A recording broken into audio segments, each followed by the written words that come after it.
എല്ലാവർക്കും സ്വാഗതം. കഞ്ഞിക്കാണ് കേട്ടോ ഇട്ടിട്ടുണ്ട്. വെള്ളയരിയാണ്. അപ്പോൾ അത് അടുപ്പിൽ വെന്ത് വരുന്നുണ്ട്. അതവിടെ ഇരിക്കട്ടെ. അപ്പോൾ വേറൊന്നുമല്ല ഉണ്ടാക്കുന്ന സാധനം എന്ന് പറഞ്ഞാൽ നമ്മുടെ പഴയ കാലങ്ങളിലേക്ക്, അതായത് വെറും നാടൻ ശൈലിയിലുള്ള അസ്ത്രം നിങ്ങൾ കേട്ടിട്ടുണ്ടാവും. യഥാർത്ഥത്തിൽ കാർത്തികയ്ക്കാണ് ഞങ്ങൾ സാധാരണ ഉണ്ടാക്കുന്നത്. ഇന്നലെ പറ്റിയില്ല, നമുക്ക് ഇന്ന് ഉണ്ടാക്കാമെന്ന് വിചാരിച്ചു.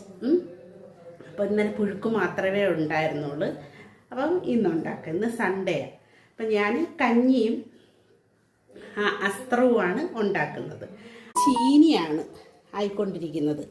മരച്ചീനിയില്ലേ, ഒരു 2 ചെറിയ കഷ്ണം ഇട്ടിട്ടുണ്ട്. അത് ഞാൻ 3 വെള്ളത്തിൽ ഇവിടെ ഊറ്റുന്നത് കൊണ്ടാണ് നിങ്ങളെ എന്തായാലും കാണിക്കാൻ പറ്റുന്നത്. അപ്പോൾ ഇതുണ്ട്. ഇത് ചേമ്പ് നമ്മുടെ വീട്ടിൽ നിന്ന് കളച്ചത്, പിന്നെ കാച്ചിൽ കളച്ച് അതിന് ഇത്രയും ഭാഗം എടുക്കുന്നുണ്ട്. ഇത് ചേമ്പും കുറച്ചുണ്ടായിരുന്നു. അപ്പം ഞാൻ ഒരു 3 ചേമ്പ് എടുത്ത് കേട്ടോ. പിന്നെ വേണ്ടുന്നതെന്ന് വെച്ചാൽ, ഇനി ഇതിനകത്ത് ഒരു ഇപ്പം ഞാൻ എന്താ ചെയ്യുന്നത് വെച്ചാൽ, പിന്നെ നമ്മുടെ ചേനയും ചേമ്പും ഞാൻ അരിഞ്ഞു വെച്ചിട്ടുണ്ട്. അത് അങ്ങ് വേവിക്കാൻ ഇടാൻ പോവുകയാണ് കേട്ടോ. ഇവിടെ എല്ലാം പരിവായി കിടക്കുവാണ്. ഞാനപ്പം കുക്കറിലിട്ടോട്ട് നമുക്കിത് ഇടാം. എന്നിട്ട് അതിനൊന്ന് വേവിക്കാനിടാം. അതായത് ചേമ്പും ചേനയും ഒരു വേവിലങ്ങ് എന്തോളും കേട്ടോ. നിങ്ങളൊക്കെ കരിമല സീസണിൽ കഞ്ഞിക്കറി വെക്കത്തില്ലേ? ഏകദേശം അത് രൂപം തന്നെ. പക്ഷെ ഞാൻ ഇതിനകത്ത് കുറച്ചൊക്കെ മാറ്റങ്ങളൊക്കെ വരുത്തും. അപ്പം അതൊന്നാവട്ടെ. എനിക്ക് അപ്പോഴത്തേനും കായില്ലേ, കായ ഒന്ന് റെഡിയാക്കി എടുക്കണം. അതവിടെ ഇരുന്ന് വേവട്ടെ. ചീനി ഇപ്പം 2ാമത്തെ വെള്ളം കൂടെ ഞാനങ്ങ് ഊറ്റും. ഞാൻ ഒന്നിനും ഉപ്പിടുന്നു. സാധാരണ നമ്മൾ ചീനി വേവിക്കുമ്പോൾ ഈ 3ാമത്തെ വെള്ളത്തിൽ ഉപ്പിടുന്നത്. ഇപ്പം ഞാൻ ഉപ്പിടുന്നില്ല കേട്ടോ. അപ്പോൾ ഇനി ചെയ്യുന്നതെന്ന് വെച്ചാൽ, ഇനി എനിക്ക് ഇച്ചിരി ഉപ്പ് വെള്ളത്തിലിട്ട് അതിൻ്റെ കറയൊന്ന് കളയണം, കായിടണം. ഈ സാധനത്തിനകത്ത് നമ്മുടെ ചീവക്കിഴങ്ങ് ഇടാം. അങ്ങനെ കുറച്ച് കാര്യങ്ങളൊക്കെ ഇടാം. പക്ഷെ ഞാൻ ചീവക്കിഴങ്ങ് ഇടുന്നില്ല ഇപ്പം കേട്ടോ. അപ്പം ഇപ്പം ഞാൻ പച്ചക്ക ഒന്ന് റെഡിയാക്കി എടുക്കട്ടെ. ഇത് പകുതി വേവാകുമ്പോൾ പച്ചക്ക ഇട്ടാൽ മതി, അല്ലെങ്കിൽ പച്ചക്ക വേറെ വേവിച്ചിട്ടാലും മതി. ഒരു സ്വല്പം വെന്തതിന് ശേഷം ഇട്ടാൽ മതി. ചീനി മാത്രമേ ഉള്ളൂ നമ്മൾ ഈ ഊറ്റണ്ടുന്നത് കൊണ്ട് സെപ്പറേറ്റ് വേവിക്കുന്നത്. നമുക്ക് കായിട്ട് കൊടുക്കാം. നമ്മൾ കറയൊക്കെ കളഞ്ഞു വെച്ചിട്ടുണ്ട്. കുറച്ച് കായിട്ട് കൊടുക്കുക. 2 എണ്ണം എടുത്തേക്കുന്നത്. ചീനി നന്നായിട്ട് വെന്തുടഞ്ഞിരിപ്പുണ്ട് കേട്ടോ. അടിയിക്കട്ടെ. ഈ അടുപ്പ് മാറ്റി വെച്ചെന്നേ ഉള്ളൂ ഞാൻ. വേവട്ടെ. ഇതിൻ്റെ പീസസ് ഒക്കെ നന്നായിട്ട് വെന്തിട്ടുണ്ട്. കണ്ടറിയായിരിക്കും നിങ്ങൾക്ക്. ഇനി ഞാൻ ചേർത്ത് കൊടുക്കുന്നത് ആ ചീനിയാണ് ചേർത്ത് കൊടുക്കുക കേട്ടോ. നമ്മൾ വേവിച്ച് വെച്ച മരച്ചീനിയും കൂടെ ഞാനങ്ങ് ഇട്ട്, കൂട്ടത്തിൽ കുറച്ച് കടല വേവിച്ച് വെച്ചിട്ടുണ്ടായിരുന്നു. ആ കറുത്ത കടല വെള്ളത്തോടെ തന്നെ ഇതിനകത്തോട്ടങ്ങ് ഒഴിച്ച് കേട്ടോ. ഇനി ഞാനൊന്ന് നോക്കട്ടെ ഉപ്പ് ഞാൻ ഇട്ടിട്ടുണ്ടോന്ന്. ഉപ്പ് ഇട്ടിട്ടില്ല. അപ്പം ഇനി ഞാൻ ഉപ്പും കൂടി ഇട്ട് കൊടുക്കാം. അപ്പം ഇത്ര ഇൻഗ്രീഡിയൻസ് ആണ്. ഇതെല്ലാം കൂടെ ഒന്ന് സെറ്റ് ആകുമ്പോഴത്തേനും അരയ്ക്കാനുള്ള തേങ്ങ എടുത്ത് വെച്ചിട്ടുണ്ട്. 3 പച്ചമുളക്, വെളുത്തുള്ളി, കാശ്മീരി മുളക് പൊടി, മഞ്ഞൾപ്പൊടി, ജീരകം മസ്റ്റായിട്ട് അരയ്ക്കണം ഇതിന് കേട്ടോ. അപ്പം അത്രയും സാധനങ്ങളാണ് ഞാൻ ചേർക്കുന്നത്. ജീരകം, മഞ്ഞൾപ്പൊടി, പിന്നെ കാശ്മീരി മുളക് പൊടിയോ നിങ്ങൾക്ക് ഇഷ്ടമുള്ള മുളക് എരിക്കനുസരിച്ച്. അപ്പം അത് ഞാനിപ്പം അതും കൂടെ എടുക്കും. ഇതെല്ലാം കൂടെ അരച്ചിട്ട് വന്നിട്ടുണ്ട്. താളിപ്പ് താളിക്കണം ഇതിനകത്ത് കേട്ടോ. സൂപ്പർ ഒരു താളിപ്പ് താളിക്കണം.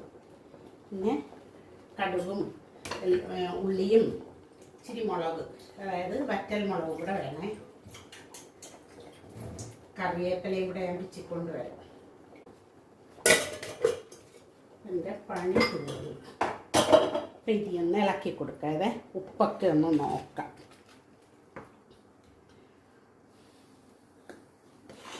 അല്ല വെന്ത് നല്ലപോലെ. ഇത് കുറച്ച് ലൂസായിട്ട് വേണം നമ്മൾ ശരിയാക്കി എടുക്കേണ്ടെന്ന്. കാരണം എന്താണെന്നറിയാം, സെറ്റ് ആവുമ്പോൾ ഇത് നല്ല കല്ല് പോലെ ആയിക്കോളും കേട്ടോ. അപ്പം ഞാനൊന്ന് ഉപ്പ് നോക്കട്ടെ. കറക്റ്റ് ഉപ്പ്. അപ്പോൾ ഇരിക്കട്ടെ. ഇനി ഞാൻ ചെയ്യാൻ പോകുന്നത് കടുക് വറുക്കാനുള്ള ഇരിപ്പേറ്റി അടുപ്പിലോട്ട് വെച്ചിട്ട് ഞാൻ പോയി കറിവേപ്പില എടുത്തുകൊണ്ട് വരാം. അപ്പം നമുക്ക് ഇരുമ്പേട്ടി ഞാൻ അടുപ്പിൽ വെച്ചിട്ടുണ്ട്. ഇരുമ്പേട്ടി ഒന്ന് ഓണാക്കി വെച്ചിട്ട് ഞാനിപ്പോൾ തന്നെ ഓടി വരാം കേട്ടോ. അപ്പോഴത്തേനും കറിവേപ്പിലയും ഞാൻ പിച്ചിക്കൊണ്ട് വന്ന് അപ്പോഴത്തേനും നല്ലപോലെ ഇരുമ്പേട്ടി ചൂടായി. നമുക്ക് വെളിച്ചെണ്ണയിൽ തന്നെ ഇത് കടുക് വറുത്തൊഴിക്കണം. അപ്പോൾ അതാണ്ട് കറിവേപ്പിലയാണ് നമ്മുടെ വീട്ടിലെ കറിവേപ്പില. അപ്പം ഇനി നല്ലപോലെ തിളച്ച ഇരുമ്പേട്ടി, നല്ല ചൂടായ ഇരുമ്പേട്ടി ആയതുകൊണ്ട് നമുക്ക് പെട്ടെന്ന് കടുക് ഇട്ട് കൊടുക്കാം കേട്ടോ. എന്നിട്ട്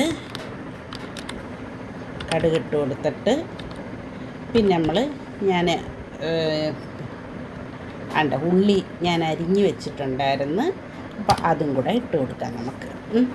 അതും കൂടെ ഇട്ട് കൊടുത്തിട്ട് എളുപ്പമാണ് ഇത് വെക്കാൻ.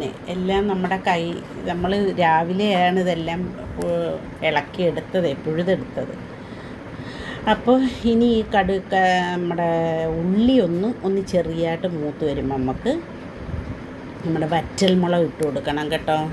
ഈ വറ്റൽമുളക് ഇടുമ്പോൾ ഒരു സംഭവം അവിടെ നടക്കുന്നുണ്ട് കേട്ടോ. ഇച്ചിരി ലൂസായിട്ടിരിക്കുന്നെങ്കിൽ മാത്രമേ ഇത് പിന്നെ നല്ലതായിട്ട് ഇരിക്കത്തുള്ളൂ കേട്ടോ. ലൂസായിട്ടിരുന്നാൽ നമ്മൾ കഴിക്കാറാകുമ്പോഴത്തേനും ഒരു സെറ്റായി വരും. അപ്പോൾ ഇച്ചിരി മൂത്ത് വരുമ്പോൾ നമുക്ക് വറ്റൽമുളക് ഇട്ട് കൊടുക്കുക. വറ്റൽമുളക് ഒരെണ്ണം പൊട്ടി തേറിച്ചില്ല അവിടോട്ട് മാറിപ്പോയി വീഴും അത് കേട്ടോ.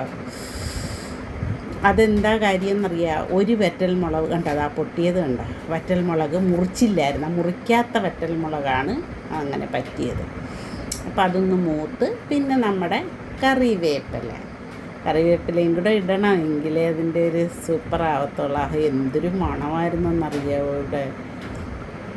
അപ്പോൾ ഇത് നമ്മൾ പണ്ടൊക്കെ ഇതുണ്ടാക്കും, പുഴുക്കും ഉണ്ടാക്കും, ഈ സാധനവും ഉണ്ടാക്കും കേട്ടോ. കറിവേപ്പില കഴുകി ഞാൻ അതും കൂടെ ഇട്ടിട്ട് നമ്മൾ ഇതിനകത്തോട്ടിട്ടിട്ട് അങ്ങ് അടച്ച് വെക്കണം.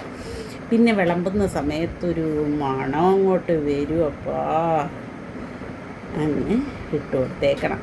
ഇതേ വീട്ടിൽ TV വെച്ചിട്ടുണ്ടായിരുന്നു. അപ്പോൾ പിന്നെ ഞാൻ എന്തായാലും ഇത് വോയിസ് ഓവർ കൊടുത്തേ പറ്റൂ. അപ്പം അതുകൊണ്ട് ഞാൻ കടയിൽ നിന്ന് വന്നതിന് ശേഷമാണ് ഇതുണ്ടാക്കിയത് കേട്ടോ. കടയിൽ നിന്ന് വന്നതിനല്ല, കട കുറച്ച് ഒന്ന് അടച്ചിട്ട് ഓടിപ്പോയി ഇതുണ്ടാക്കിയിട്ട് പിന്നെ ഞാൻ ഇതുണ്ടാക്കി വെച്ചിട്ട് ഞാൻ പിന്നെ വന്നിങ്ങനെ കടയിലിരുന്നു. നമ്മളൊരു 7:30 വരെ ഇരിക്കും സാധാരണ കടയിൽ.